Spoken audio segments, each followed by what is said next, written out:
Boleh, silakan Ustadz, bisa dimulai kali. Hah? Gimana Pak Pian? Di kata-katain dulu Pak. Oh ya, Ya. saya buka ya. Ya. Bismillahirrahmanirrahim. Assalamualaikum warahmatullahi wabarakatuh. Waalaikumsalam warahmatullahi wabarakatuh. Alhamdulillahirabbil alamin. Wa bihi nasta'in ala umuri dunya wa din wa ala alihi wa sahbihi ajmain. Terima kasih pada Ustaz Nur Habibur Rahman yang telah berkenan untuk memberikan tausiah online-nya pada hari Minggu ini. Tanggal lagi nih kunjungan apa? Ya, kurang. Semoga apa-apa yang disampaikan pada kesempatan kali ini tinggal mundur sekitar kira-kira dari sekarang yang kali ini yang dikomandoi oleh Pak Pian. Semoga semuanya berkah. Ya, terima kasih Ustaz. Pada santri-santrinya juga terlihat ramai. Ya, alhamdulillah. Mari sama-sama kita buka pengajian ini, tausiah ini dengan membaca basmalah. Bismillahirrahmanirrahim. Terima kasih Ustaz, dipersilakan. Billahi taufiq wal hidayah. Assalamualaikum warahmatullahi wabarakatuh. Waalaikumsalam warahmatullahi wabarakatuh. Bismillahirrahmanirrahim. Assalamualaikum warahmatullahi wabarakatuh. Alhamdulillahi wa kafa. Wassalatu wassalamu ala nabiyil mustafa wa ala alihi wa sahbihi an sidqi wal wafa wa ba'd. Faqad qala Allah ta'ala fi kitabihil karim, a'udzu billahi minasy syaithanir rajim. Bismillahirrahmanirrahim. والذين يكنزون الذهب والفضة ولا ينفقونها في سبيل الله فبشرهم بعذاب أليم يوم يحمى عليها في نار جهنم فتكوى بها جباههم وجنوبهم وظهورهم هذا ما كنزتم لأنفسكم فذوقوا ما كنتم تكنزون صدق الله العظيم اللهم ارحمنا بالقرآن. Bapak-bapak dan jemaah sekalian yang ada di rumah via Google Meet yang saya muliakan, anak-anak sekalian, para santriwan, santriwati yang saya sayangi di Pondok Pesantren Tahfiz Bait Qurani. Alhamdulillah, syukur kita kepada Allah Subhanahu wa taala yang masih memberikan aneka macam nikmat dan karunia sampai sekarang, sampai detik ini, sehingga kita bisa melaksanakan segala aktivitas, terutama aktivitas ibadah di bulan Ramadan yang mulia ini, yang penuh keberkahan. Salawat dan salam semoga selalu terlimpah dan tercurah buat junjungan tercinta Nabi Muhammad sallallahu alaihi wasallam yang telah mengajarkan umatnya untuk selalu istiqomah menjalankan ajaran Allah dan Rasulnya, termasuk ibadah puasa walaupun sekarang kita dalam kondisi pandemi corona. Tapi tidak ada rukhsah, ya, rukhsah untuk tidak puasa nggak ada karena pandemi. Yang ada rukhsah kalau pribadi-pribadi yang sakit maka boleh tidak puasa. Atau rukhsah seorang yang musafir perjalanan boleh dia meninggalkan puasa untuk diganti dengan hari lain. Fa'iddatun min ayyamin ukhar, dia akan qada di hari-hari lainnya. Atau ibu-ibu yang hamil dan menyusui, atau kakek-kakek dan nenek tua yang tak mampu lagi, maka mereka mendapat rukhsah untuk tidak berpuasa. Jadi tidak ada alasan karena corona tidak puasa. Justru karena corona semua orang di rumah, malah tidak ada yang kepanasan, tidak ada yang bolak-balik, tidak capek.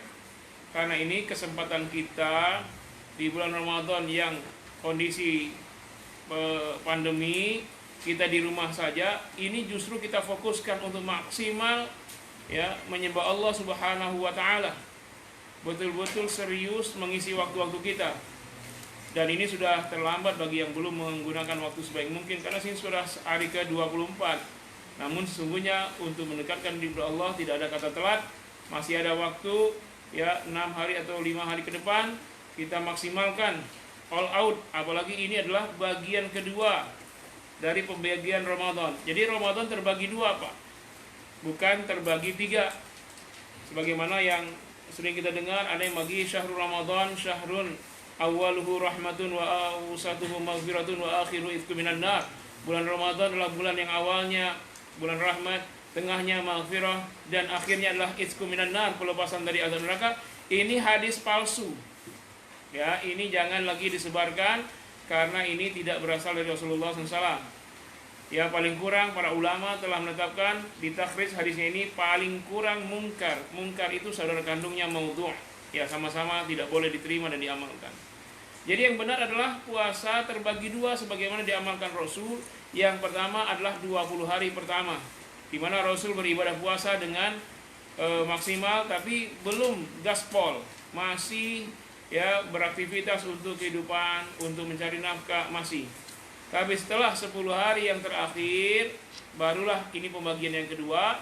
Nabi dan para sahabat, ya semua termasuk istri-istri beliau diajak untuk i'tikaf di masjid full, ya sampai masuknya bulan Syawal. Jadi Ramadan terbagi dua, 20 hari pertama dan 10 hari kedua. Nah, sekarang kita sudah berada di 10 hari kedua ini. Tentu saja semakin sunnahnya kita semakin memperkuat ibadah kita kepada Allah Subhanahu wa taala. Dan tentu saja ibadah kita semakin kuat kalau kita sehat.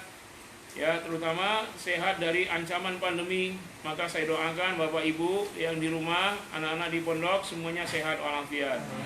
Selalu ya mendapat kekuatan dari Allah Subhanahu wa taala. Kemudian kekuatan dan kesehatan ini digunakan untuk full beribadah kepada Allah siang dan malamnya, karena inilah sunnah dalam puasa. Nabi kita bersabda dengan redaksi yang sama, ya, tetapi dengan dua tujuan. Yang pertama, beliau bersabda, "Man shoma ramadhana imanan wa ihtisaban, ghufira lahu ma taqaddamat min dzambihi." Barang siapa yang berpuasa dengan dasar keimanan dan cukup perhitungan, maka diampuni semua dosa-dosa yang telah lalu.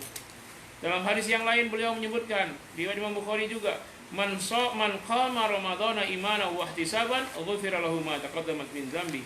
Barang siapa yang menghidupkan malam-malam Ramadan dengan keimanan dan cukup perhitungan, maka pasti diampuni semua dosa yang telah lalu. Dalam hadis lain riwayat Ibnu Majah, beliau mengatakan, syahrul Ramadan syahrun ya kutiba alaikum siyamuhu wa sanantu lakum qiyamahu wa man shamahu wa aqamahu imanan wa ihtisaban khurijat min dzambihi kayaumi wulidat ummuhu. Bulan Ramadan adalah bulan yang Allah telah ditetapkan bagi kalian untuk berpuasa di siang hari, dan aku mensunahkan kalian untuk menghidupkan malam-malamnya. Maka barang siapa yang berpuasa di siang hari, menghidupkan malam-malamnya, maka dia akan dikeluarkan dari segala dosanya seperti hari pertama dia dilahirkan oleh ibundanya. Jadi seperti anak bayi yang bersih dari segala dosa dan noda. Nah, jadi kalau kita betul-betul serius, maka insya Allah keluar dari Ramadan, masuk bulan Syawal, kita menjadi fitrah, bersih dari segala dosa. Dan ini juga yang menjadi tujuan orang bertakwa, yaitu la'allakum tattaqun, mudah-mudahan mereka bertakwa, yaitu manusia yang fitrah, bersih dari segala dosa setelah dia menjalankan ibadah penuh di bulan Ramadan.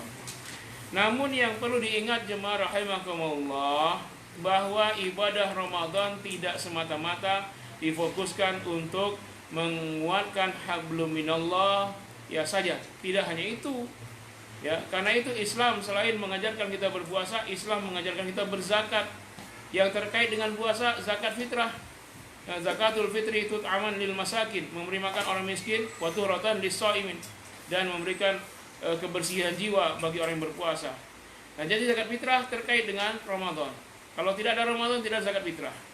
Nah, ini sebuah simbol dalam Islam bahwa kita tidak boleh hanya memperkuat ibadah ritual kepada Allah semata lalu menghilangkan perhatian kita kepada sama manusia. Tidak seperti itu. Apalagi kondisi sekarang lagi pandemi corona, ada karantina, ya, semua orang di rumah. Bahkan ada yang sudah dirumahkan. Bahkan sudah lebih dari itu di PHK pula. Maka kondisinya di bulan yang suci ini mengalami kesulitan ekonomi, ya, terjadilah kemiskinan, bertambahlah jumlah orang miskin, semakin butuh. Nah, orang-orang yang jujur dalam puasanya, mereka akan memperhatikan orang-orang sekitarnya yang menderita dan miskin. Jadi jemaah rahimakumullah, itulah ajaran Islam. Ajaran Islam tidak semata-mata terkait hablum minallah, merasakan diri sudah dekat dengan Allah, selesailah urusan. Tidak. Setelah kita menjadi hamba Allah yang dekat, hamba Allah yang dicintai, maka kita harus perhatikan lingkungan kita kanan kiri. Ya, semua ibadah dalam Islam selalu mengandung dua dimensi itu, dimensi vertikal hablum minallah, dimensi horizontal hablum minan nas. Salat yang baru kita selesaikan, salat subuh, ya, dan tadi malam salat tarawih kita laksanakan, ini memang fokus kepada hablum minallah. Seorang yang salat dia awali dengan niat yang ikhlas kepada Allah, lalu diawali dengan takbiratul ihram membesarkan Allah. Lalu dia berdoa kepada Allah, minta diampuni segala dosanya dalam doa istiftah, juga hablum minallah. Baca surah Al-Fatihah, Al-Quran, baca surah, semuanya. Ketika orang sholat dia fokuskan dirinya semata-mata menyembah Allah, menghinakan dirinya, merendahkan dirinya, sujud di bawah lantai yang setara dengan telapak kakinya, merendahkan diri, mengagungkan Allah setinggi-tingginya. Semua perbuatannya fokus hanya untuk menyembah Allah, membesarkannya, mengagungkan, mensucikannya. Tetapi harus diingat jemaah rahimakumullah, salat itu akan sah kalau ditutup dengan salam, yaitu ucapan Assalamualaikum warahmatullahi wabarakatuh. Dianjurkan untuk melihat, menoleh ke kanan dan ke kiri. Ini sesungguhnya tidak hanya simbol vertikal hablum minallah, ini adalah simbol sosial yang tulus dari orang yang sholat. Apa maknanya? Assalamualaikum, keselamatan, kemakmuran, kesejahteraan, terhindar dari bencana dan bahaya, sehat selalu. Alaikum, atas kalian wahai semua saudaraku yang ada di sebelah kananku, dan semoga senantiasa mendapat rahmat, barokah dari Allah selamanya. Dan begitu juga wahai seluruh saudara-saudaraku yang ada di sebelah kiri. Nah, inilah simbol tulus ikhlas dari orang yang sholat, bahwa setelah dia menyembah Allah, dia bergerak melihat kanan kirinya, melihat tetangganya, adakah tetangganya yang menderita, yang tidak mendapatkan rahmat, yang kurang rezekinya, yang tidak mendapatkan barokah, yang miskin, yang kekurangan, yang kelaparan. Maka dia perhatikan kanan kirinya, lalu tidak hanya perhatian, tapi dia juga action, membantu dengan apa yang dia mampu. Nah, ini harus digalakkan. Sampai sekarang walaupun fokus ibadah kita kepada Allah, tapi harus fokus juga memperhatikan orang-orang yang menderita. Hendaklah setiap rumah lihat tetangganya. Sekarang harus ada gerakan memperhatikan tetangga kiri kanan. Jadi kita di mana? Posisi kita di tengah. Maka perhatikanlah kanan kiri kita. Adakah mereka yang kelaparan? Adakah mereka yang sekarang kekurangan? Carilah orang-orang yang susah tapi nggak minta-minta, yang menjaga kehormatannya. Bantulah, itu lebih prioritas dibanding orang yang susah minta-minta. Ya. Kita bisa lihat lingkungan kita, mereka yang dulu sudah miskin sekarang bertambah miskin. Apa yang kita punya bantulah, walaupun mungkin kita pun dalam keadaan menderita. Karena Allah Subhanahu wa taala menyuruh kita untuk falaqtahamal aqabah. Kenapa mereka tidak menempuh aqabah, jalan yang mendaki menurun, belok kanan kiri beranak duri? Ya, wa ma adraka mal aqabah. Tahukah Anda apa itu al-aqabah? Fakku raqabah. Menghilangkan perbudakan. Jadi dulu Islam pertama kali turun, termasuk ini surah Al-Balad, turun di Mekah, awal-awal sudah memerintahkan apa? Fakku raqabah. Hilangkan perbudakan. Dulu semua orang memperbudak manusia. Misi pertama Islam, hilangkan perbudakan. Fakku raqabah atau it'amun fi yaumin dzi masghabah, atau it'am, memberi makan fi yaumin dzi masghabah, pada masa paceklik. Jadi seorang yang benar akidahnya tetap berupaya memberi makan kepada fakir, miskin, orang menderita pada saat paceklik. Au it'amun fi yaumin dzi masghabah. Yatiman dza maqrabah. Kepada anak-anak yatim lebih prioritas, apalagi punya hubungan kerabatan. Jadi ini misi Islam. Ya, harus diingat, Islam tidak semata mengurus hablum minallah, tapi lebih dari itu. Jemaah rahimakumullah, orang yang hanya ibadah fokus untuk dirinya saja, dia taat kepada Allah, dia lupakan tetangganya, sebenarnya dia telah kehilangan identitas sebagai seorang yang beriman, sebagai seorang yang beriman kepada Allah. Malah Allah mengatakan dia seorang pendusta. Sangat tegas sekali Al-Quran menyebutkan dalam surah Al-Ma'un, a'udzubillahi minasyaitonirrajim, ara'aital ladzi yukadzibu biddin. Tahukah Anda siapa orang-orang pembohong-pembohong, pendusta-pendusta agama, tukang tipu agama. Dia bawa agama, sebenarnya dia tidak beragama. Ya, beragamanya palsu. Allah katakan, fadzalikal ladzi yad'ul yatim. Mereka adalah orang-orang yang membentak anak yatim. Yatim sudah ditinggalkan oleh ayahnya, butuh perhatian, malah dia bentak. Islam mengajarkan kita untuk memuliakan anak yatim, bukan memberi makan. Dalam bahasa Al-Quran, ya kalla bal la tukrimunal yatim. Sekali-kali tidak, bahkan mereka tidak memuliakan anak yatim. Jadi anak yatim dimuliakan, berarti apa? Bukan sekedar memberi makan. Yes, termasuk memuliakan anak yatim, beri makan.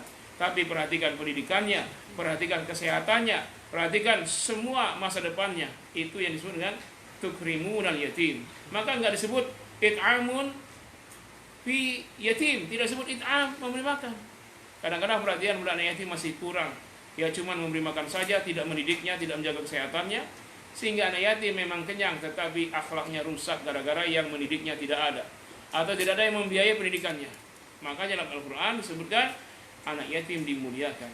Ya, orang yang tidak memuliakan anak yatim adalah pendusta agama. Apalagi pendusta agama, ya. Fadzalika alladzi yad'ul yatim wa la yahuddu 'ala ta'amil miskin, dan tidak memprioritaskan untuk menganjurkan ketersediaan pangan untuk orang miskin. Jadi agama kita mengajarkan kita tidak hanya memberi makan kepada orang miskin, karena lafaznya bukan wala yahuddu 'ala it'amin, tapi ta'am. Kalau it'am memberi makan, ta'am menyiapkan makan. Berarti apa? Sebelum diberi sudah ada, dipersiapkan. Maka yang terbaik adalah setiap, apakah organisasi-organisasi, apakah lembaga pemerintah, apakah lembaga agama, ya ormas-ormas Islam, semuanya mesti punya lumbung-lumbung persediaan makanan untuk fakir miskin. Sekarang sudah ada ATM beras misalnya, itu bagus, ide yang bagus. Ya, misalnya kita bentuk ormas, setiap ormas yang kita bentuk ada bagian penyedia makan untuk fakir miskin. Apalagi zaman corona seperti ini, ya. Maka orang yang sudah miskin bertambah miskin, yang tadinya hidupnya sedang tidak miskin sekarang menjadi miskin, yang kaya sudah menurun juga menuju kepada kemiskinan, semua jatuh. Maka gerakan untuk it'amun, ya, atau ta'amun, wala yahuddu 'ala ta'amil miskin, orang yang mendustakan agama, orang-orang yang tidak menyiapkan ketersediaan pangan untuk orang miskin. Kalau dalam terjemahkan disebutkan memberi makan. Salah itu ya, bukan hanya memberi makan tapi mempersiapkan ketersediaan pangan. Jadi bukan hanya untuk makannya hari ini, tapi untuk makannya sampai sebulan sudah disiapkan. Kita bentuk organisasinya, kita bentuk semua persiapannya. Nah, kalau dia tidak memuliakan anak yatim, kalau dia tidak menyiapkan ketersediaan pangan untuk orang miskin, maka merekalah pendusta agama. Akibatnya apa? Fawailul lil musallin. Mereka terancam masuk neraka wail. Wail adalah jurang neraka jahanam. Mereka akan masuk dalam lembah jurang neraka jahanam sekalipun mereka orang-orang yang salat saja tidak perhatian fakir miskin, ya, salat saja tidak memuliakan anak yatim, maka dia pembohong agama, diancam jurang neraka jahanam di yaumil akhir. Nah, karena itu jemaah rahimakumullah, kita tuntaskan ketaatan kepada Allah dengan ketaatan ibadah sosial kita. Ya, kita perhatikan mereka. Karena itu dalam Islam tidak hanya sholat. Yang menjadi rukun Islam juga zakat. Zakat menjadi rukun Islam. Bahkan perintah zakat ini syariatnya diulang-ulang sebanyak 82 kali digandeng dengan perintah sholat. Ya, sholat disebutkan, zakat disebutkan. Dalam redaksinya banyak sekali. Aqimus sholah wa atuz zakat. Dirikan sholat, tunaikan zakat. Atau yuqimuna sholah wa yutuna zakah. Mereka orang yang mendirikan sholat, menunaikan zakat. Itu berulang-ulang 82 kali dalam Al-Quran. Apa artinya? Keduanya adalah rukun Islam yang tak boleh dipilih salah satu. Memilih sholat, meninggalkan zakat. Memilih zakat, meninggalkan sholat. Tak bisa. Dia harus dilaksanakan kedua-duanya. Maka orang yang jujur Islamnya, maka dia tidak hanya sholat, mereka pun berzakat. Nah, karena itulah jemaah rahimakumullah, Khalifah Abu Bakar As-Siddiq sejak awal dibaiat menjadi khalifah, maka misi utama beliau selain menjaga akidah umat, memerangi nabi palsu dan orang-orang murtad, beliau memerangi dan memenggal kepala orang yang tidak berzakat. Itu dilakukan oleh Umar bin Khattab. Nah, kemudian ketika beliau menerapkan, ya, kebijakan bahwa orang yang tidak berzakat disuruh bertaubat, kalau tidak akan dipenggal lehernya.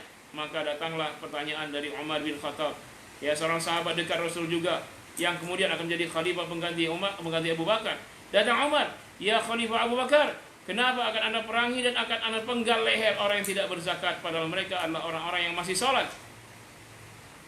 Lalu Umar menjawab, lalu Abu Bakar menjawab, ya Umar, engkaukah yang bertanya seperti ini? Pertanyaan seorang yang sangat pemberani, sang singa bertanya dengan nada seorang pecundang pengecut seperti ini.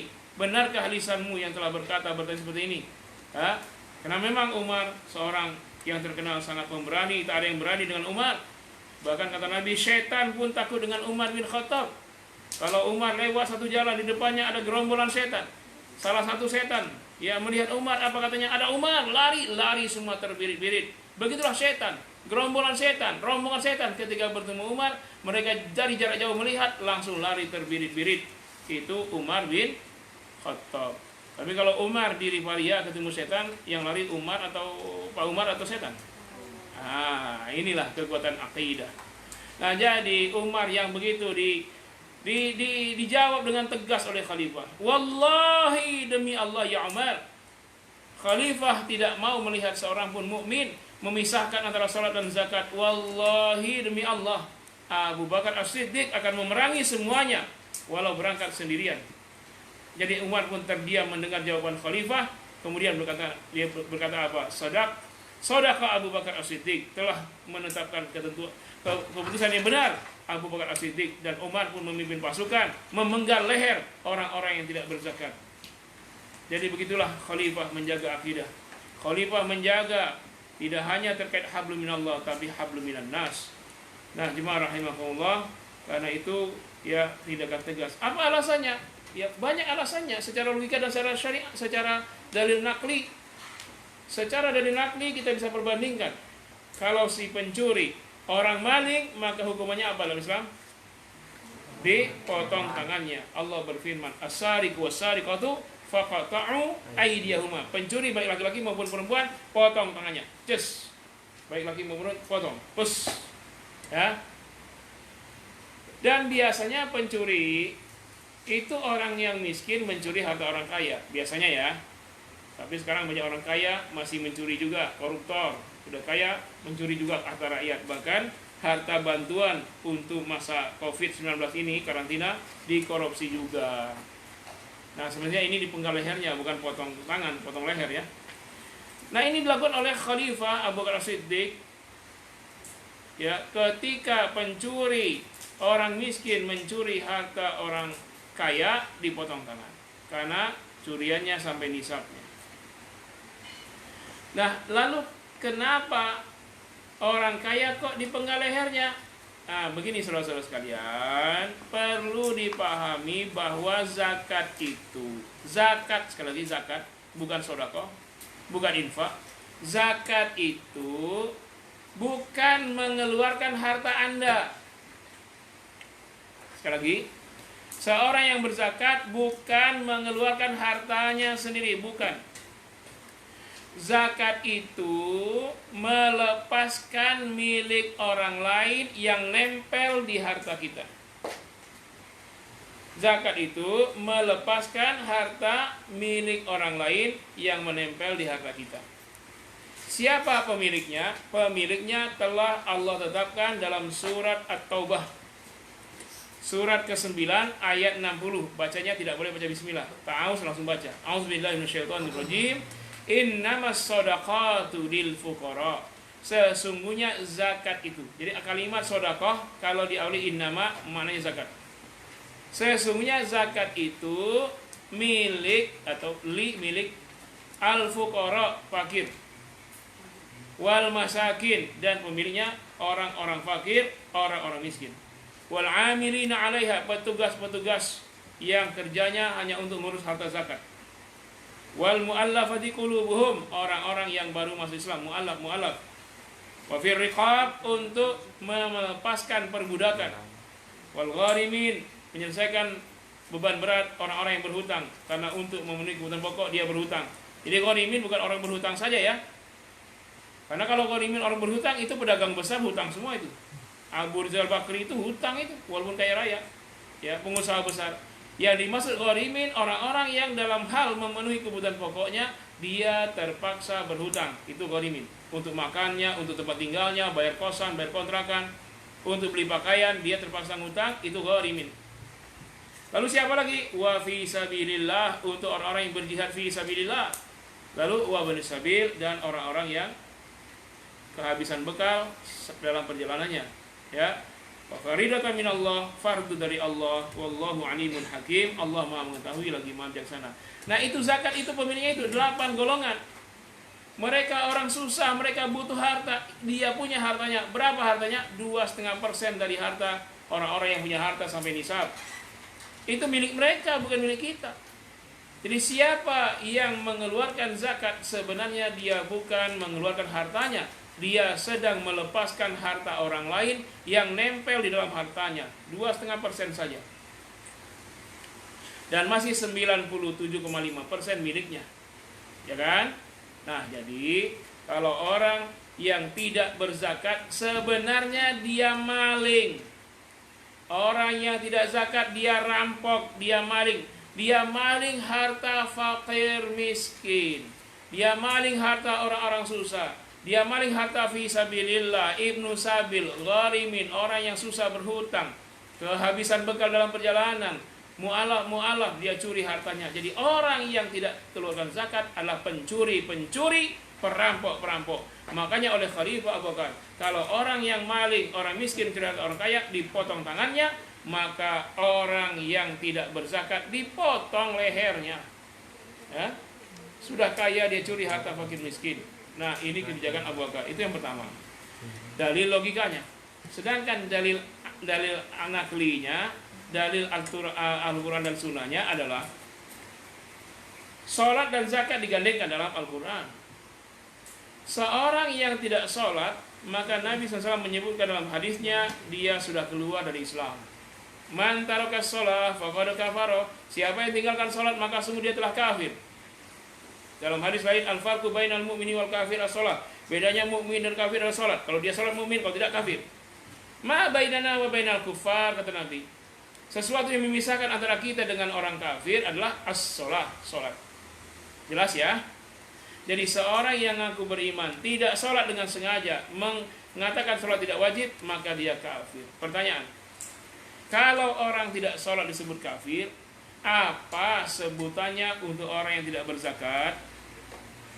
Ada yang bisa jawab. Jangan di anak-anak tahu semua, tapi yang di rumah, ya. Apa sebutan Allah untuk yang tidak berzakat? Kalau yang tidak sholat kafir. Kalau yang tidak zakat, buka mic-nya jawab. Yang bisa dapat hadiah umroh. Tapi masalahnya sekarang umroh ditutup. Nah, itu. Ayo. Kalau saya jawab, Bapak Ibu di rumah urunan buat saya umroh. Tapi karena Mekah ditutup, tidak bisa masuk, maka uangnya saja buat THR. Ada jawaban? Ada? Apa sebutannya? Betul. Silakan umroh bagi yang sudah mampu. Ya betul. Dalam apa? Dalam surah apa, Pak? Dalilnya surat? Yo, surah apa? Ayat berapa?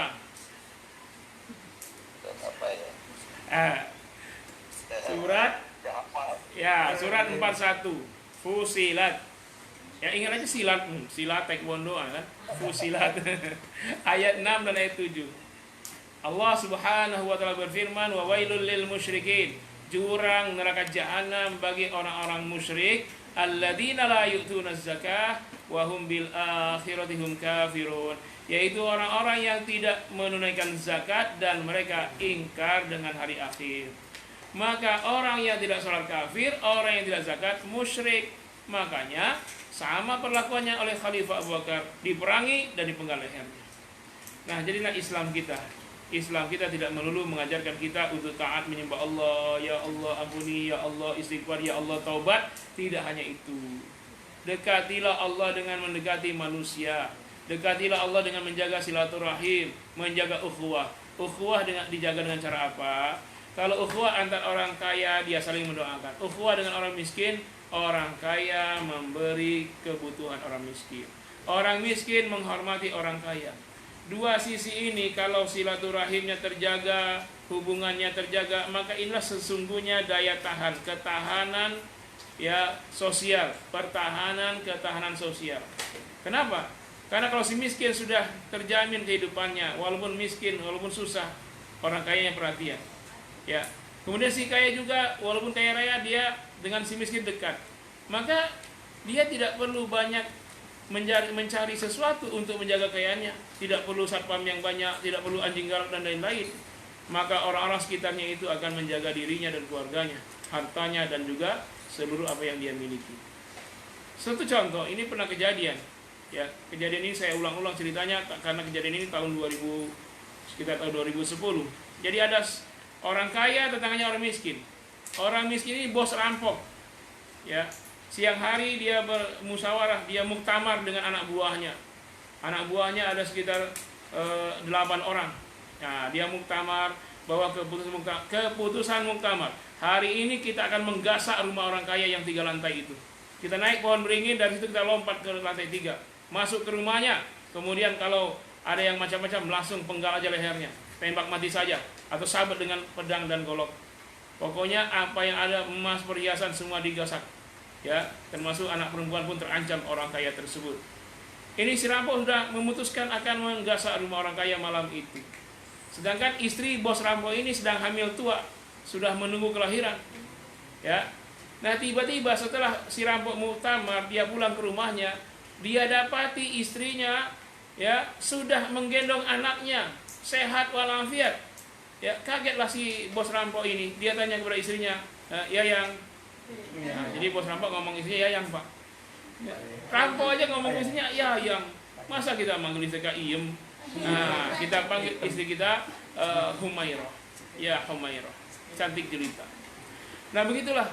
Ketika ditanya, "Ini kok sudah lahiran?" "Iya, tadi saya sakit, betul-betul sakit perih sekali. Mau ke dokter, ya sudah bukaan 3, ya udah keluar darah. Tapi tak ada biaya sama sekali, tak ada yang bantu." Tiba-tiba tetangga kita itu, dia lihat saya langsung, dia berlari. Sedikit agak panik, dia keluarkan mobil mewahnya, Ferrari itu dia keluarkan. Wah. Kemudian dia bawa saya ke rumah sakit paling mahal. Lalu saya dibawa untuk melahirkan ditangani oleh dokter-dokter hebat spesialis, bidan-bidan yang terlatih. Akhirnya anak kita lahir dengan selamat. Setelah itu obat-obatan untuk pemulihan pun dikasih. Ini uang 2 gepok dikasih. Ya, sampai di rumah diperlihatkan uang yang merah-merah itu 2 gepok begini. Nah, tiba-tiba padahal si rampok mau merampok rumah si kaya. Tanya pertanyaannya, apakah si perampok jadi menggasak rumah orang kaya?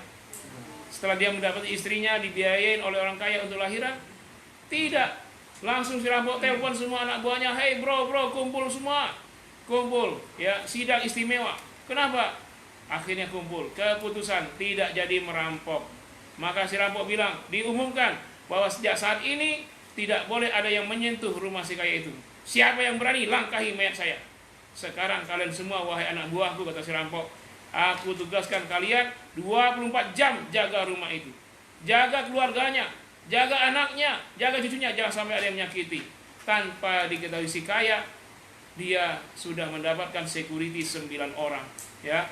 Dan itu ketika si kaya meninggal, maka kepada anak-anak cucunya pun turun juga ya satpam-satpam yang tak dikenal ini menjaga keluarga tersebut. Padahal dia hanya menolong sekali, tapi bantuan yang datang tidak henti-henti sampai mereka meninggal dunia, dapat satpam dan security gratis. Inilah di antara satu hikmah membantu orang lain. Apalagi balasan dari Allah Subhanahu wa taala berlipat-lipat. La in syakartum la azidannakum.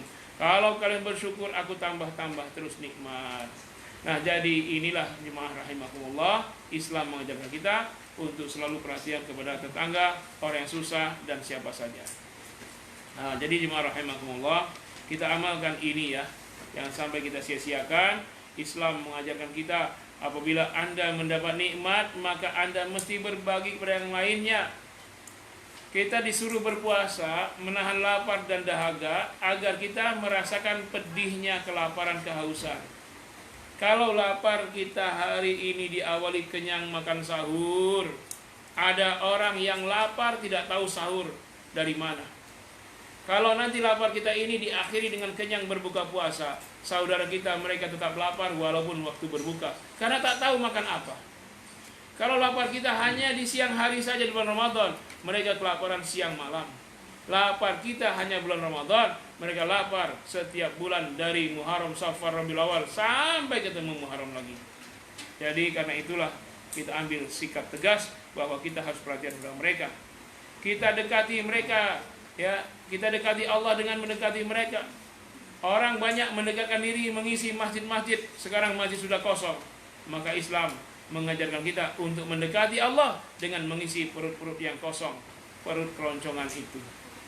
Ketika Nabi Musa alaihissalam bertanya, "Ya Allah, di manakah aku bisa mencarimu di dunia ini?" Allah menjawab, "Ya Musa, carilah aku di mana ada orang-orang susah yang hatinya hancur karena kemiskinan."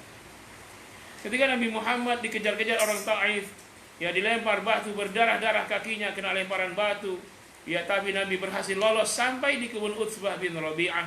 Beliau mengangkat tangan berdoa, "Ya Rabbal Mustad'afin," duhai Allah Tuhan pelindung orang-orang lemah.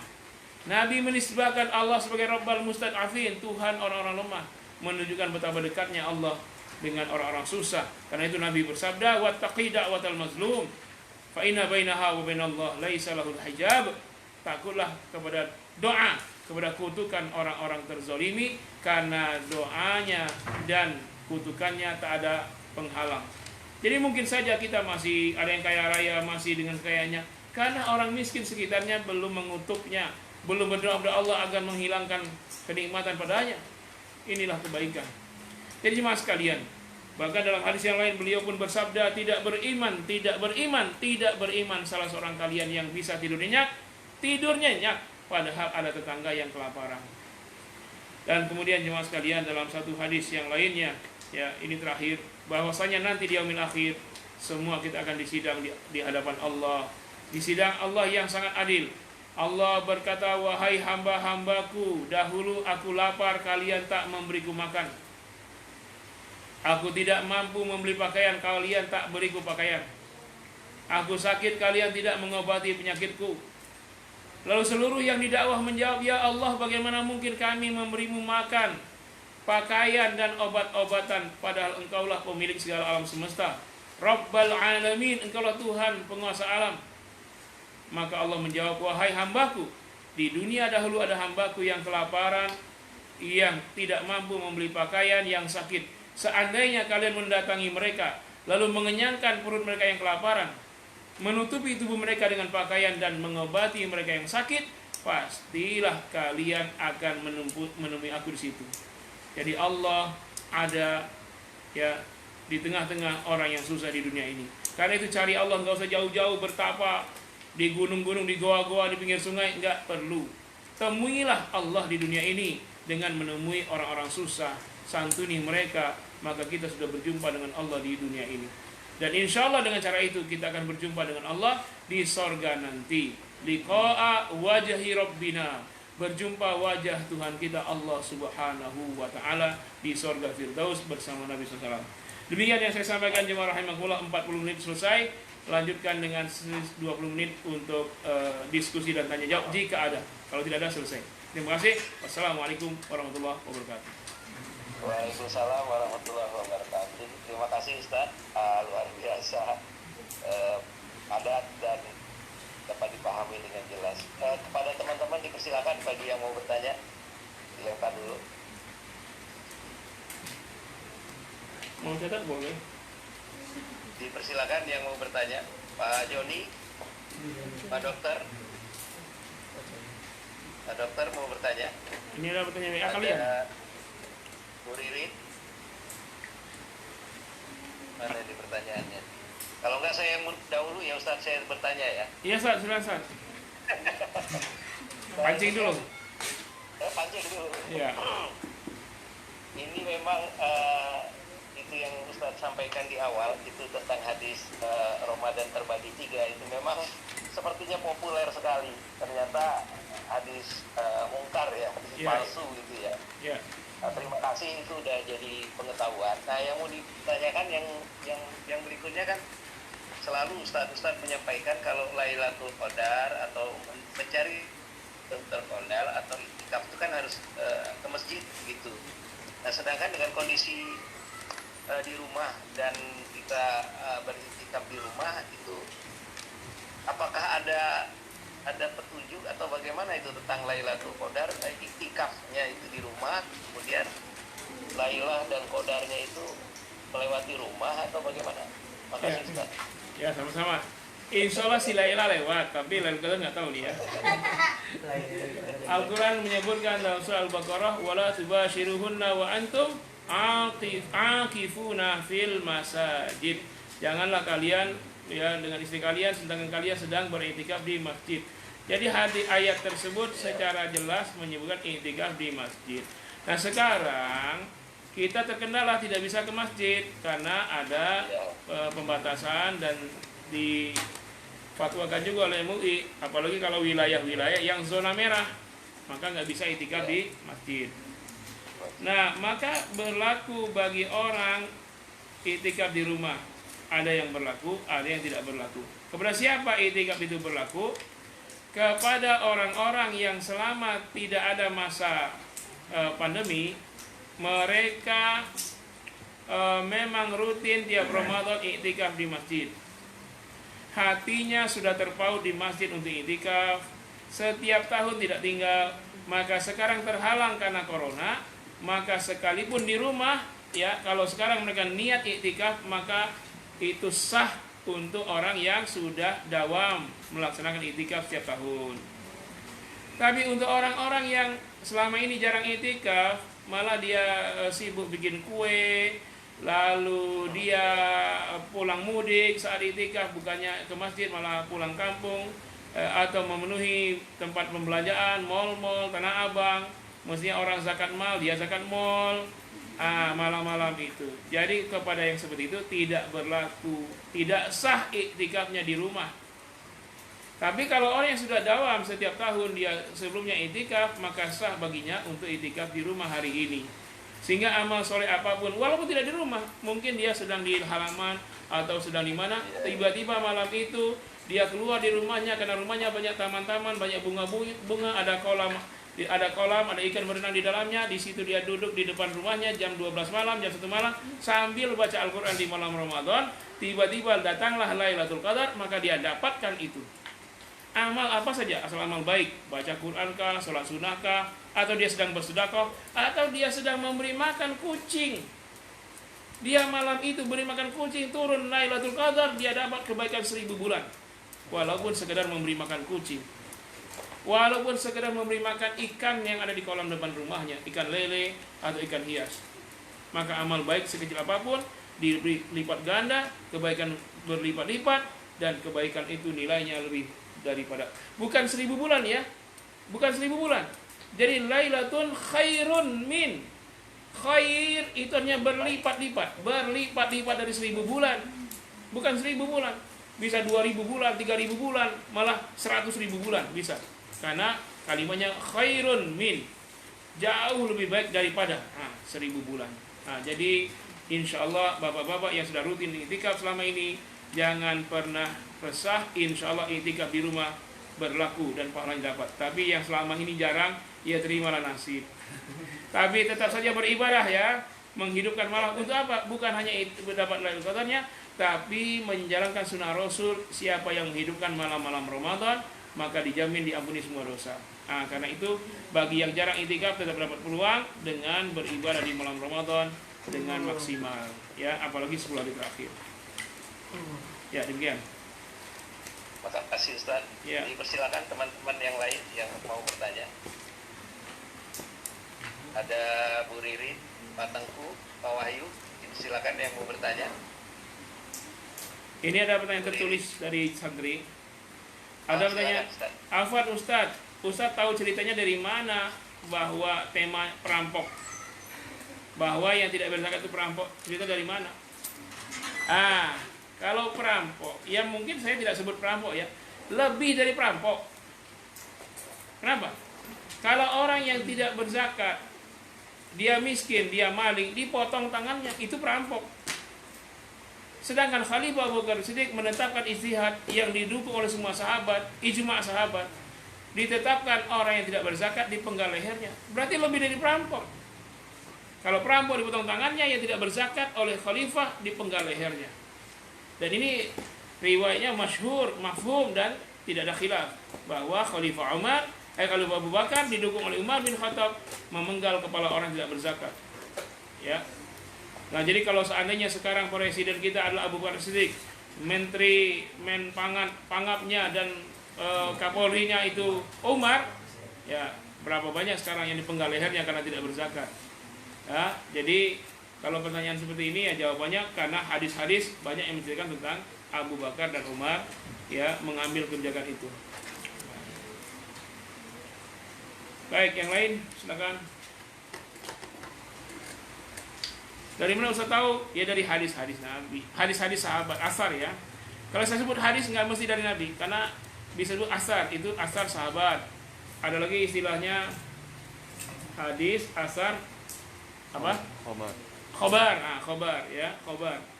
Jadi kalau sebut itu tidak. Ya kalau dari sahabat, apalagi itu ijma' us-sahabah adalah sumber hukum Islam. Jadi sumber hukum Islam ada 4, yang pertama Al-Qur'an, yang kedua As-Sunnah, yang ketiga ijma' us-sahabah, yang keempat qiyas. Ya. Nah, jadi termasuk sumber hukum Islam yang disepakati ijma' sahabat ketika Abu Bakar jadi khalifah. Baik, yang lainnya silakan, masih ada waktu sampai jam 6 sore. Tapi saya jam 6 pagi saja, Bapak Ibu sampai 6 sore. Silakan. Mas Andu, mana Mas Andu mau bertanya Mas Andu? Bu Riri biasanya. Ini pada kemana nih? Enggak bertanya. Nanti rekamannya dibagi, Pak. Ya, insya Allah. Nah, biar ntar malam ya, masih ya? Gimana Ustaz? Jadwal satu laginya. Jadwal satu laginya hari Kamis malam Jumat. Kamis malam Jumat. Iya. Oh, pada tarawih ya? Kalau jadwal 7:30 sih sebelum. Jadi setelah Isya biasanya kan kita gitu. Okay. Isya, kemudian tausiah, baru tarawih. Oke. Kalau kami di sini masih utuh, Pak, masih tarawih setiap hari. Sholat 5 waktu berjamaah, Jumatan masih ada khutbah. Karena santri semua di sini. Mereka ikut lockdown sudah 2 bulan lebih. 2 bulan ya. Jadi semuanya sehat, alhamdulillah. Alhamdulillah, semuanya sehat, alhamdulillah. Iya. Bahkan yang rutin sakit sekarang nggak pernah sakit. Oh, luar biasa, alhamdulillah, berkah. Alhamdulillah nih, barakallah. Barakallah. Ini ada 15 peserta tapi mana semua? Bu Ririn mau bertanya, Bu? Pak Tengku, Pak Wahyu, Pak Joni, Pak Dokter, Pak Heri, Pak Ari, Mas Ando, Pak Agus, Pak Pian, dan Pak Pian. Dipersilakan teman-teman, ada yang mau bertanya? Pak Agus kali ini. Saya menyimak dulu Pak Ustadz. Oh iya. Silakan Pak Agus. Bu Ririn. Ya, masih dari tadi. Silakan Bu Ririn. Saya pengen menyimak, tapi ya mungkin Masih ada waktu. ya. Terima kasih Ustadz tadi banyak dibahas tentang ya kadang menggetarkan hati ya kalau dibaca surat Al-Ma'un itu karena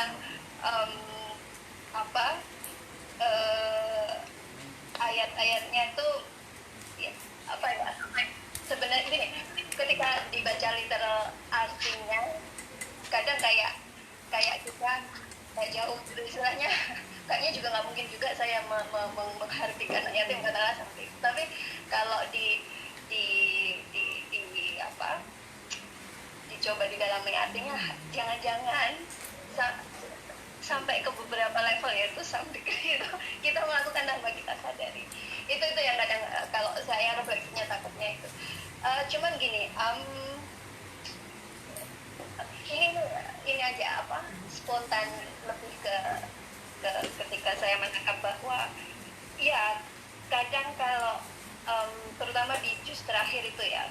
banyak sekali surat-surat yang maknanya tentang peringatan betapa ya, artinya gini, kadang kalau melihat satu surat aja dari Al-Ma'un, kesannya agama itu sifatnya punitif gitu ya, menghukum gitu. Padahal sebenarnya mungkin ada jenjangnya gitu, bahwa saya meyakini kebetulan yang sering kita baca itu di antara sekian sifat Allah tuh di Bismillahirrahmanirrahim itu selalu Ar-Rahman, Ar-Rahim, betapa Allah itu sangat kasih sayang itu jauh lebih besar dibandingkan dengan katakanlah hukumnya, walaupun itu memang tadi jelas gitu. Ini mungkin pertanyaan saya lebih ke gimana perimbangan apa ya, porsi bahwa sebenarnya bulan Ramadan ini juga mungkin sebenarnya bulan belajar kasih sayang, bahwa zakat itu selain bentuk wajib, katakanlah memenuhi syariat, bahwa itu sebenarnya bentuk kasih sayang kita, terutama sebenarnya bukan hanya ke orang lain, justru ke diri kita sendiri, karena kita menyayangi. Sebenarnya Ramadan itu mungkin kalau saya spiritual, saya lebih bulan untuk berkasih sayang dengan Tuhan kita, dengan diri kita sendiri, dengan caranya. Jadi mungkin dari Ustadz ada semacam apa ya, bukan katakanlah bahwa benar ini sebagai bentuk ketaatan kita karena jelas perintah-perintahnya, tapi juga sebenarnya ada perimbangan, bukan hanya hukuman ketika nggak melakukan, tapi betapa Allah jauh lebih banyak menawarkan ganjaran atau entah apalah disebutnya pahala apa ketika kita menjalaninya. Mungkin pertanyaan saya itu perimbangan antara gimana Allah sebenarnya lebih memubah diri kita dengan kasih sayang. Terima kasih. Baik, langsung apa ditonton? Langsung ya. Langsung Ustaz. Ya, baik. Memang betul bahwa Allah Subhanahu wa taala Maha Adil. Maha Adil. Adil itu artinya antara vonis dan reward itu seimbang. Itu kan adil. Tapi sebenarnya kalau kita lihat, Allah justru tidak adil dalam tanda kutip. Kenapa? Kalau kita ingin berbuat jahat, maka tidak dihitung dosa. Tapi kalau kejahatan itu sudah diwujudkan, baru dosa satu. Sedangkan kalau kita ingin berbuat kebaikan, sudah dihitung pahala satu. Ketika diwujudkan kebaikan itu, dapat pahala berlipat-lipat dari 10 sampai 700 kali lipat, bahkan lebih. Nah, dari situ mesti justru Allah tidak adil dalam tanda kutip ya. Tidak adilnya apa dalam kebaikan.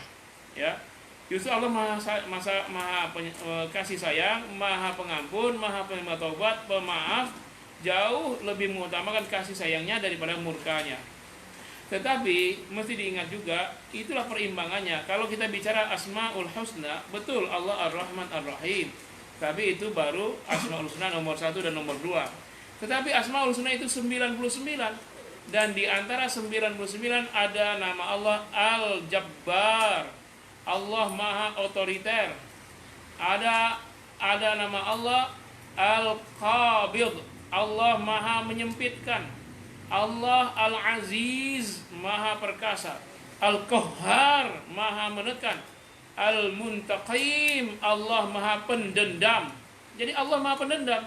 Kepada siapa? Kepada orang yang senang berbuat dosa, tidak menyesal, dan dia setelah berbuat dosa bersenang-senang.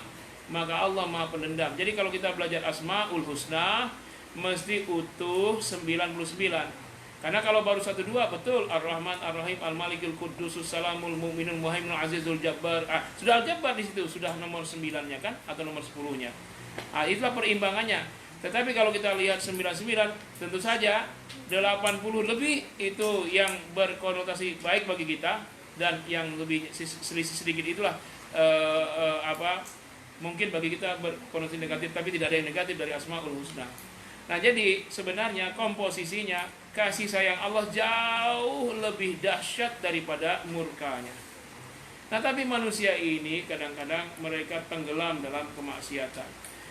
Ya, akhirnya Allah masih tetap buka pintu taubat, walaupun manusia sebesar apapun dosanya, setinggi gunung, bahkan setinggi langit dosa-dosa semua, kalau dia bertobat, sekali tobat saja Allah ampuni semua dosa-dosanya. Tetapi itu semua terkait manusia, terkait dengan Allah. Tetapi dosa kepada manusia tidak akan pernah Allah ampuni kecuali orang-orang yang pernah kita sakiti, memaafkan dan ridho kepada kita. Makanya dalam konteks ini sesungguhnya dosa kepada manusia lebih berat daripada dosa langsung kepada Allah Subhanahu wa taala. Kenapa? Kalau dosa langsung kepada Allah, Allah Maha Pengampun, Allah Maha Pemaaf, Allah Maha Penerima Taubat. Kita menyesal saja terhadap dosa, kita baru menyesal di hati saja, sudah Allah ampuni dosa-dosa kita kalau terkait kepada Allah. Tapi kalau dosa terkait manusia, tidak akan pernah Allah ampuni kecuali manusia telah ridho. Koruptor misalnya, koruptor itu mencuri harta rakyat, maka kalau dia bertobat tidak akan Allah ampuni sebelum rakyat itu ridho kepadanya atau mengikhlaskannya. Misalnya sekarang dana bantuan untuk yang terpapar, yang terdampak karena COVID-19 410 triliun, ya kan? Apa 405 triliun. Nah, kemudian yang tersalur kepada fakir miskin cuma 10 triliun misalnya. Lalu ada ratusan triliun yang dikorupsi misalnya kalau ada, saya nggak tahu ada apa enggak. Nah, maka pejabat yang korupsi itu tidak akan pernah Allah ampuni dosa-dosanya sebelum dia minta maaf kepada seluruh warga negara Indonesia dan bertobat kepada Allah, mengembalikan harta yang dia korupsi, baru dosanya diampuni. Jadi mengerikan kalau kita berdosa kepada manusia. Karena itu jangan sakiti orang. Karena itu memang Islam tidak hanya memperhatikan hubungan kepada Allah, tapi hubungan pada manusia pun mendapat porsi yang besar. Kita harus menjaga ukhuwah, menjaga silaturahim, menjaga jangan sampai ada orang miskin kelaparan, anak yatim tidak hanya diberi makan tapi dimuliakan. Jadi jangan-jangan perbuatan baik kita kepada manusia itulah yang mengantarkan kita kepada surga. Bahkan tidak hanya kepada manusia, kepada binatang saja. Nabi bertanya kepada sahabat, ada seorang wanita yang taat, dia sholat sunnah, sangat khusyuk. Tiba-tiba ada kucing yang mengelus-elus kakinya, terganggu sholatnya, dia hentikan sholat. Lalu dia pindah, setelah dia pindah dia sholat lagi. Kemudian kucing itu masih mengelus-elus kakinya, terganggu sholatnya. Akhirnya dia ambil tuh kucing, lalu dia masuk ke dalam kotak, kemudian dia sholat yang khusyuk, menangis dalam sujudnya, mengalir air matanya di depan Allah, khusyuk sekali. Tapi dia lupa dengan kucing yang dia kurung itu, sampai tak beri dimakan, tak beri minum, akhirnya mati si kucing itu tanpa dia tahu. Lalu Nabi berkata kepada sahabat, wahai sahabat-sahabat, apakah si wanita itu masuk surga karena dia taat kepada Allah? Maka sahabat menjawab, ya Rasulullah, sangat taat kepada Allah, berlinang air matanya dalam sujud kepada Allah, pastilah dia masuk surga. Kata Nabi, tidak, wanita itu masuk neraka karena wasilah perbuatan dia, si kucing itu mati. Jadi itu baru kucing yang kelaparan saja bisa menyebabkan seorang wanita soleha masuk neraka. Bagaimana orang manusia yang kelaparan tak diperhatikan, bahkan jatah mereka dikorupsi, beras mereka dikorupsi. Maka manusia bukan kucing, kucing saja mati kelaparan karena manusia yang soleha, manusia soleha bisa masuk neraka. Dan sebaliknya dalam hadis riwayat Imam Bukhari, seorang wanita yang tidak benar, pelacur, ya, di tengah padang gurun Sahara, dia mendapati anjing, anjing juga makhluk Allah. Anjing kehausan, kelaparan, ya, tidak ada yang memberi minum. Akhirnya wanita tersebut ya turun ke sumur. Dia turun dalam sumur yang ada di padang pasir. Tentu sumur di padang pasir airnya dalam sekali. Si wanita turun, si wanita pelacur ini turun. Dia ambil air dengan sepatunya. Orang dulu kan sepatunya dari kulit, jadi kalau tidak tembus air. Maka dengan itu dia turun dalam sumur, dia ambil air, dia naik lagi atas sumur. Sampai ke atas, dia beri minum si anjing tadi yang kehausan. Akhirnya sehat si anjing walafiat. Kemudian kata Nabi, wanita itu bagaimana? Kata sahabat, masuk neraka lah dia pelacur. Kata Nabi, tidak, karena kasih sayangnya kepada makhluk Allah, Allah lebih mencintainya. Si wanita itu masuk surga. Nah, inilah Islam kita, ibu sekalian. Kita tidak hanya disuruh untuk taat kepada Allah, tapi harus perhatikan kepada manusia. Binatang saja kita perhatikan, apalagi manusia. Tapi jangan jadi legalisasi pula, boleh jadi pelacur asal perhatikan anjing. Jangan. Maksudnya itu di tengah gurun Sahara, tak ada orang lain, dia sendirian bersama anjing itu saja. Ya, kalau sekarang nggak apa-apa, kita biar anjing banyak-banyak, kasih makan, kasih minum, lalu kita masuk surga. Ya enggak. Ya, nah itu kondisional. Lihatlah faktanya, si wanita dengan padang pasir, dia pun butuh minum, tapi dia sayang kepada makhluk Allah, dia disayangi oleh Allah. Ya, di padang pasir kan sumurnya dalam. Nah, kalau ada pelacur yang mau masuk surga dengan cara itu, ya masuklah ke dalam sumur di padang pasir dulu yang dalamnya 2 kilo. Baru dia naik lagi ya. Sambil naik dia jaga airnya jangan sampai tumpah. Nah, mudah-mudahan dengan cara itu Allah masukkan ke surga. Ya, baik, kita harus memahami ayat-ayat dan hadis secara utuh. Baik, silakan Mas Ida. Ini ada dari Instagram nih Pak, gimana? Ada pertanyaan dari Instagram? Ya, silakan Ustaz. Silakan. Dari bapaknya Abdullah. Ya, dari Abi Abdullah. Assalamualaikum Ustaz. Waalaikumsalam. Bolehkah seorang istri bersedekah tanpa izin suami? Bolehkah seorang istri bersedekah tanpa izin suami? Untuk istri bolehkah bersedekah tanpa izin suami? Dalam Islam, harta suami istri sudah terpisah. Maka seorang suami bisa berbuat baik dengan hartanya kepada ibunya, kepada keluarganya, kepada ponakannya, beranak yatim yang merupakan anak dari saudara yang meninggal, atau beramal ibadah apapun termasuk membantu Palestina dan lain-lain. Maka kebaikan seorang suami seperti itu pun bisa dilakukan seorang istri asalkan memang hartanya sendiri. Jadi kalau hartanya sendiri, dia boleh berinfak, bersedekah tanpa sepengetahuan suami. Tapi kalau harta itu terkait dengan harta suami, tidak boleh, harus seikhlas seizin suami. Tapi kalau memang hartanya sendiri, punya istri, tidak terkait dengan suami, maka silakan bersedekah sendiri tanpa beritahu suami, boleh. Ya, itu Pak. Ada lagi. Silakan berikutnya. Dari ayahnya Zikra. Silakan. Assalamualaikum warahmatullahi wabarakatuh. Ian mau nanya. Hah? Tahu Ian? Ya, mau bertanya saya. Ya, silakan Pak. Ian dulu. Ya, terima kasih Ustaz penjelasannya. Saya mau tanya tentang si anak yatim Pak. Ya. Apakah ada batasan umur Pak? Misalnya sampai balik bapaknya sudah meninggal, apakah sampai itu, atau misalnya sampai umur 17 tahun dia belum bekerja, bapaknya sudah meninggal, itu dia termasuk anak yatim.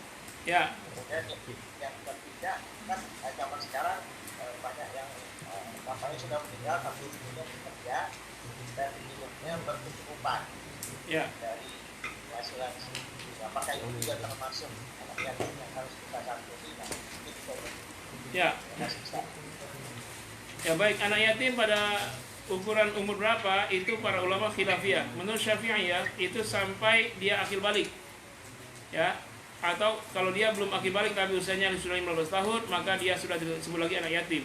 Jadi kalau begitu definisinya sudah balik atau akil balik, ya, atau kalau belum juga usianya 15 tahun. Jadi kalau dia 15 tahun belum mimpi basah, belum datang haid, maka dia bukan lagi anak yatim tapi sudah dewasa. Itu yang jumhur ulama. Tapi ada yang lain seperti Imam Hanafi, mungkin saya lupa apa Hambali, itu sampai dia menikah. Ada khilafiyah di situ. Nah, tetapi walaupun mazhab Syafi'i membatasi umur 15 misalnya, maka ketika dia 15 ke bawah masih yatim, tapi kalau sudah 15 ke atas umur 16, lalu dia sudah tidak dikatakan lagi yatim. Kalau kondisi ekonominya kurang bagus, maka dia jatuh statusnya bukan lagi yatim tapi fakir atau menjadi miskin. Maka kepadanya pun kita memberikan santunan, kewajiban zakat, ya kan? Justru kalau dia masih yatim tidak boleh dikasih zakat. Tapi kalau dia sudah fakir dan miskin, malah dia berhak terima zakat. Anak yatim tidak terima zakat, kenapa? Karena zakat itu pemberian sekali setahun. Sedangkan untuk anak yatim harus pemberian tiap hari, bukan sekali setahun, bukan dari zakat. Dari mana? Dari nafkah harian.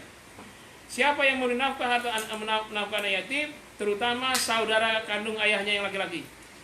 Jadi yang bertanggung jawab nafkah terhadap anak yatim adalah saudara kandung almarhum ayahnya yang laki-laki. Kalau tidak ada, maka lingkungan sekitarnya, 40 rumah sekitar si yatim itu, tetangganya. Jadi seluruh 40 rumah tetangga yatim itu adalah ayahnya semua, ibunya semua. Sehingga yatim boleh masuk ke rumah itu untuk makan, untuk memenuhi kebutuhannya, boleh. Nah, jangan dikatakan yatim maling. Nggak ada anak yatim maling ya, kalau dia masuk ke rumah yang memang itu tetangganya. Justru kalau ada tetangga yang tidak peduli, malah menuduhnya maling, malah tetangga itu yang berdosa besar. Nah, kemudian apa lagi yang berikutnya? Tadi batasan usia ya. Kemudian tadi yang keduanya apa tadi? Ya, bapaknya sudah meninggal, tapi Oh, kalau dia kaya raya. Kalau ibunya kaya raya, apakah dari harta waris ataukah karena bisnisnya, maka dia tetap yatim, tapi tidak wajib disantuni lagi secara harta. Tapi yang disantuni adalah pendidikannya. Ibunya ngasuh anaknya, karena ibunya kerja, anaknya nggak ada yang mendidik, maka lingkungannya yang mendidik anaknya itu untuk lebih baik, dan ibunya memberi pembiayaan yang cukup karena dia kaya. Atau sekalian saja ibu yang janda itu dinikahi oleh yang lain sehingga ada ayah sambungnya. Ah, itu lebih baik lagi. Ya, kenapa? Kalau ibunya janda, muda lagi, anaknya masih kecil, banyak fitnah terjadi. Untuk menutup fitnah, maka ibu yang janda dinikahi supaya tertutup fitnah. Ya, itu Pak ya. Iya. Yuk. Ya, ada dari Masih ada lagi? Facebook nih Pak, dari Facebook, silakan. Silakan. Iya, assalamualaikum warahmatullahi wabarakatuh. Waalaikumsalam warahmatullahi Ustadz, wabarakatuh. pada masa khilafah ambil zakat itu kan diangkat oleh pemerintah. Bagaimana dengan saat ini ketika khalifah tidak ada? Siapa yang berhak memungut Pertanyaan zakat? bagus. Dulu ketika Islam berkuasa ada lembaga pemungut zakat namanya Baitul Mal. Itulah lembaga resmi pemungut zakat. Nah sekarang pemerintahnya bukan Islam. Bagaimana? Maka Baitul Mal sudah tidak ada sekarang. Lalu bagaimana cara memungut zakat? Namanya Shibhu Baitul Mal. Shibhu setengah Baitul Mal atau setengah menyamai Baitul Mal, itulah yang disebut dengan bazis sekarang itu. Lazis, bazis, atau masjid yang mengadakan operasional zakat, atau lembaga seperti pondok pesantren. Maka selama Baitul Mal resmi itu belum ada, maka boleh dari Shibhu Baitul Mal menyamai Baitul Mal itu seperti lazis, bazis, ACT, dompet duafa, PKPU, ya, pondok-pondok pesantren dan lain, itu namanya Shibhu Baitul Mal. Kesanalah kita mengeluarkan zakat. Atau bahkan boleh zakat langsung kepada mustahiknya, dari muzaki kepada mustahik, kalau si muzaki tahu kriteria orang-orang yang berhak terima zakat, boleh langsung. Ya. Apakah kami yang diamanahkan untuk mengambil zakat berhak menerima zakat sebagai mustahik? Apakah orang yang diamanahkan untuk memungut zakat berhak menerima zakat? Kalau profesinya sepanjang tahun itulah, misalnya orang yang kerja di ACT, dompet duafa, itu kerjanya itulah, maka dia berhak atas zakat. Tapi kalau dia jadi panitia, bukan amil namanya, panitia zakat yang hanya terbentuk di bulan Ramadan, maka lihat dulu, kalau panitia itu orang kaya, dia tidak berhak atas zakat. Mungkin dia boleh dikasih infak atau sedekah.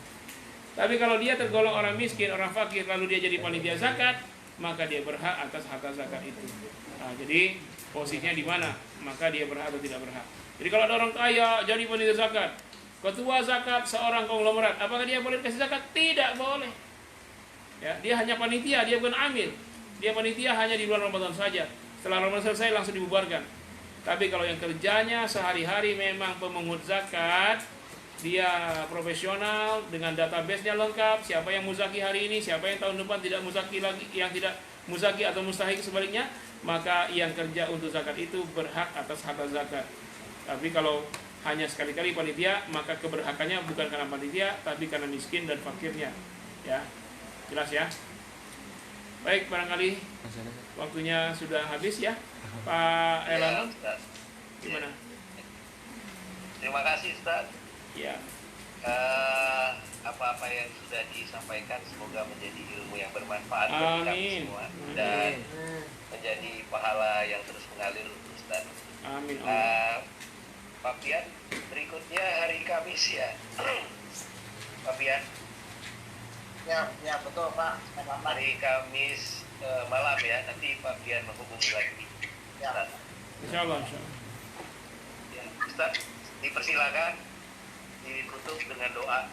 Ya, baik Bapak Ibu sekalian, anak sekalian, mari kita akhiri kajian ini dengan sama berdoa. Al-Fatihah. A'udzubillahiminasyaitonirrajim. Bismillahirrahmanirrahim. Alhamdulillahirabbil alamin. Arrahmanir rahim. Maliki yaumiddin. Iyyaka na'budu wa iyyaka nasta'in. Ihdinas siratal mustaqim, siratal ladzina an'amta 'alaihim ghairil maghdubi 'alaihim waladdallin. A'udzubillahi minasyaitonirrajim. Bismillahirrahmanirrahim. Allahumma ja'alna mimman shoma ramadhana imanan wa ihtisaba. Allahumma ja'alna mimman qama ramadhana imanan wa ihtisaba. Allahumma arzuqna lailatul qadar lailatan khairan min alfi syahr. Allahumma taqabbal minna salatana wa siyamana wa qiyamana wa zakatana wa infaqana wa sadaqatana wa takhashu'ana wa tadarru'ana wa ta'abbudana wa jami'a amalina salihah wa jami'a amalina salihah ya arhamar rahimin. Allahumma ja'alna min ummati Muhammadin sallallahu alaihi wasallam. Allahumma irfa'anna al-bala wal waba wal qahr. Allahumma inna na'udzubika min syarri virusi corona. Allahumma inna hadzal virus qad massan nas fi aksaril bilad. Allahumma fasrifu anna wa an ma'hadina wa an buyutina wa an masajidina wa an ummahatina wa an abaina wa an auladina wa an banatina wa an syuyukhana wa an ulama'ana wa an atibbaina wa mumarridina wa jami'al muslimina fi kulli makani wa fi kulli zaman fa ya qadiyal hajat. Rabbana atina fid dunya hasanah wa fil akhirati hasanah wa qina adzaban nar. Wa subhana rabbika rabbil izzati amma yasifun wa salamun alal mursalin walhamdulillahi rabbil alamin. Terima kasih. Wassalamualaikum warahmatullahi wabarakatuh. Waalaikumsalam warahmatullahi wabarakatuh. Terima kasih ya. Terima kasih teman-teman. Terima kasih semuanya. Ya, izin ya. Kita